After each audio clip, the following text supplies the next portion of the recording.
Bible में बहुत से हवाला जात हैं जो कलीसिया के बारे में बात करते हैं, जैसे कि ये यसाया की किताब बाब 66 आयत 7 में है।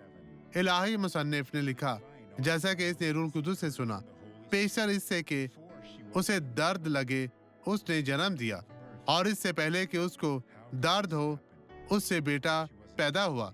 ये कैसे हो सकता है अगर वो मुशक्कत में नहीं थी? ये कलीसिया है।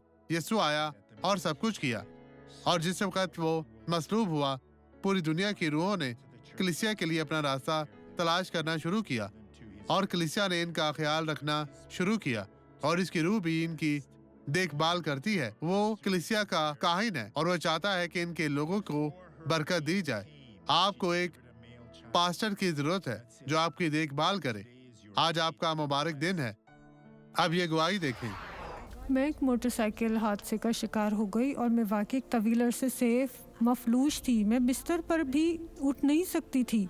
खुदा का शुक्र अदा करती हूँ कि आज मैं ठीक हूँ। खुदा ने शिफा दी। यहाँ कैसे पहुँची थी? इस तरह देखें। इस तरह? जी। हमें दिखाएं। अभी आप कैसे चल रही हैं? इस बहन को मुकम्मल शिफा मिली है। मेरे भाइयों, आए यहाँ आए, सबको दिखाएं कि अब आप शिफायाब हैं। चल कर दिखाएं। मेरे भाइयों, इस बहन को देखें, ये शिफायाब है। मसीह ने इस बहन को शिफा दी है। ठीक है, आप यहाँ कैसे पहुंची थी मेरी बहन?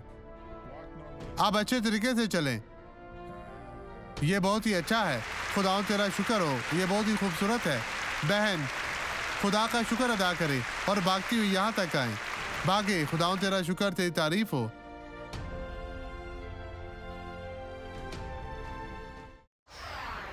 क्या अब हम दुआ करें? बाप, मैं इस शख्स के ईमान के साथ अपने ईमान को जोड़ता हूँ। अब मैं तेरे कलाम की ताकत को हर इस चीज को खत्म करने के लिए इस्तेमाल करता हूँ जो गलत है और कोई अच्छे नहीं।